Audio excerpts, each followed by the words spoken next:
السلام عليكم، ازيكم حبايبي؟ عاملين ايه؟ يا رب تكونوا بخير. غدانا النهارده سمك بلطي مقلي جميل. جبنا السمك وغسلناه وتبلناه، عملنا التتبيله المعروفه بتاعت السمك: توم وليمون وكزبره وكمون وملح مستردة وبهارات سمك، وتبلناهم وسيبناه شويه عشان يتبل فيه.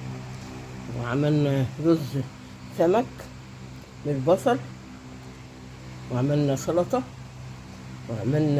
جبنا جرجير، وبعدين قلينا السمك، تبلناه بالدقيق وقليناه. شايفين جماله؟ سمك جميل ومقرمش. بألف هنا وشفا. اتفضلوا معانا.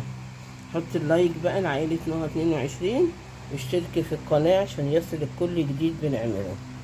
السمك مفيد وفوسفور، كتروا منه، بس يعني استحسن انه ما يكونش مقلي صراحة. يعني تعمليه صينية، تعمليه في الفرن، يبقى احلى. بس هو تغيير اكل يعني. بألف هنا وشفا.